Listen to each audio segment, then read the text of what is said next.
ले जा रहा हूँ क्योंकि ये इंटरेस्टिंग पॉइंट है जो कि गौरव जी ने छेड़ दिया है और बहुत ही सिमिलर है या उसी तरीके का है क्योंकि आप भी उसी फील्ड से हैं, आप भी काउंसलिंग और साइकोलॉजी और उस पर काम करते हैं।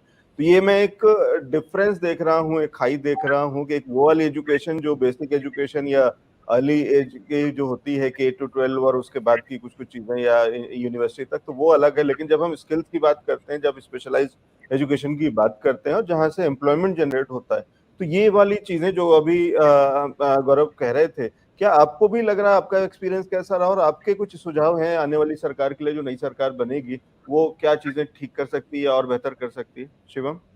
जी बिल्कुल लवली जी, thank you for this lovely event. आपने मुझे आमंत्रित किया, बहुत खुशी हुई।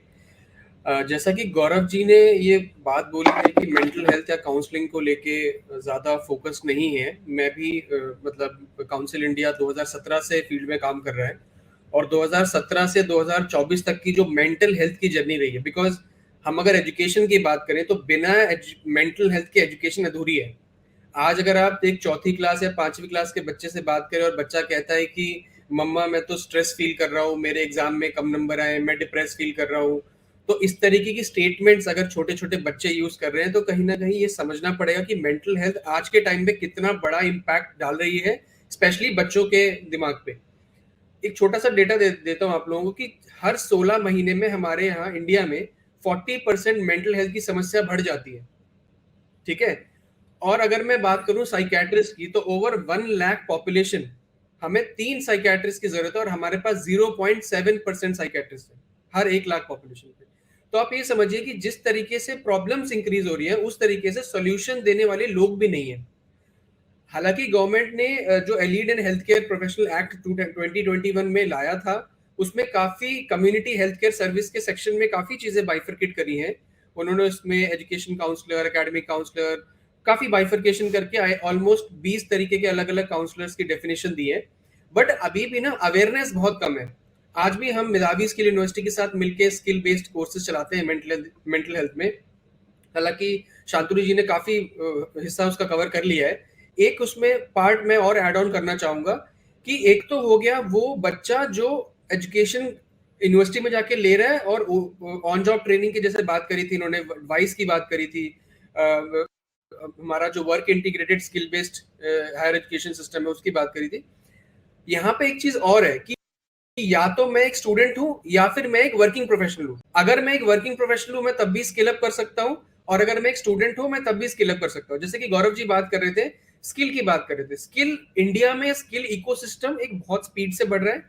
और क्योंकि मेंटल हेल्थ की अगर हम बात करें तो काउंसलिंग एक, मेरे को लगता है काउंसलिंग भी एक स्किल है जो जिसपे गवर्नमेंट को काम करना चाहिए। अब जैसे कि हम as a company being a private sector, हम एक स्लोगन देते हैं कि हर घर काउंसलर।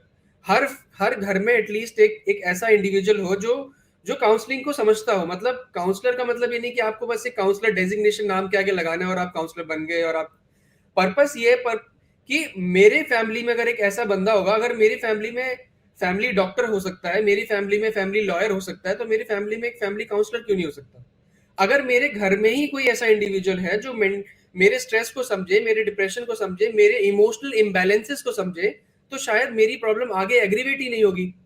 बट क्योंकि आज के टाइम पे अगर हम देखें, आप देखो घर में कितने लोग हैं जो मेंटल हेल्थ को समझते हैं। बच्चों को, अगर बच्चे ने बोला कि पापा मैं आज परेशान हूं, पापा मैं आज लो फील कर रहा हूं, तो कितने पेरेंट्स तो उसको सुनेंगे ही नहीं।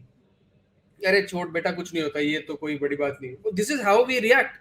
और यही कहीं ना कहीं बच्चे के दिमाग में जाता है कि नहीं यार, मेरी तो सुनने वाला कोई नहीं। And then students take wrong steps. क्यों कोटा में सुसाइडल केसेस बढ़ रहे हैं? क्यों हमारे कंट्री में एग्जाम आते ही इतने बच्चे सुसाइड कर लेते हैं? क्योंकि कहीं ना कहीं काउंसलिंग की, मेंटल हेल्थ अवेयरनेस की बात तो सब कर रहे हैं बट एक्सेप्टेंस बहुत कम लोगों में है। हम एजुकेट जरूर कर रहे हैं बट मेंटल हेल्थ के थ्रू एजुकेट करना भी इंपॉर्टेंट है। स्कूल्स में, कॉलेजेस में हम काम करते हैं, हम काफी सारे यूनिवर्सिटीज के साथ काम कर रहे हैं।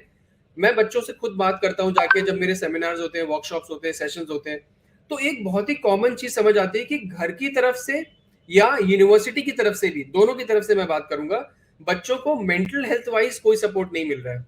या फिर आप कह लो कि अगर सपोर्ट मिल भी रहा है तो एक इंस्टीट्यूट में एक काउंसलर या दो काउंसलर, हजारों बच्चे हैं, तो वो बैंडविड्थ नहीं है कि मैं एक या दो काउंसलर एक हजारों बच्चों की काउंसलिंग कर पाए।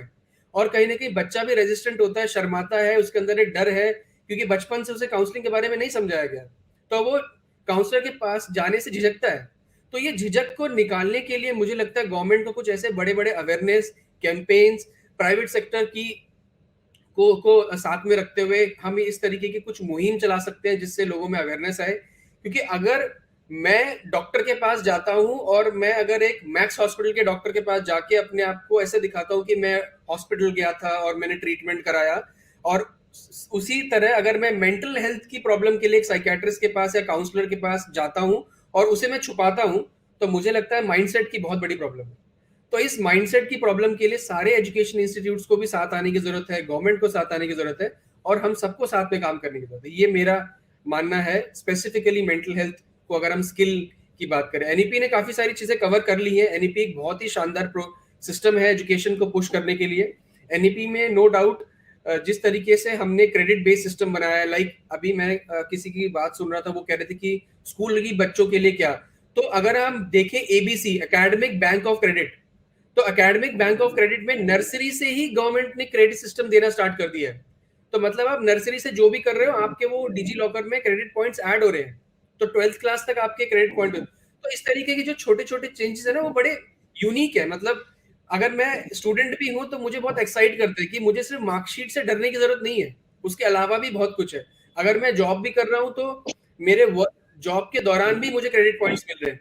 ये बहुत सारी यूनिक चीजें हैं जो एनईपी में आई हैं और एजुकेशन सिस्टम को चेंज किया है गवर्नमेंट ने। But no doubt mental health में बहुत काम करने की जरूरत है और हम सबको साथ मिलकर काम करने की जरूरत है। आ रहा हूँ, वापस आता हूँ आपके पास में, जी लेकिन एक एज फैक्टर और व्हाट इज एट स्टेक वाला भी एक मामला है कि अगर मेरे पास बहुत बड़ी यूनिवर्सिटी है और मैं बहुत बहुत सारे तरीकों से ज्यादा वल्नरेबल हो जाता हूँ, और अगर मैं एक स्टार्टअप का फाउंडर हूँ तो मैं उतना वल्नरेबल नहीं हूँ या नॉट मच टू लूज है, तो इसलिए मैं खुल करके या बाकी चीजें बात कर सकता हूँ और उतना चिंता की बात नहीं।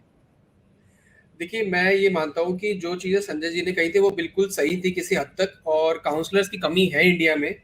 और यही हमारा रोल आता है कि काउंसिल इंडिया ने ये लक्ष्य लिया था 5 साल पहले कि हम ज़्यादा से ज़्यादा काउंसलर्स को अपस्किल करेंगे और प्रोड्यूस करेंगे इंडिया में, और वही हम कर रहे हैं।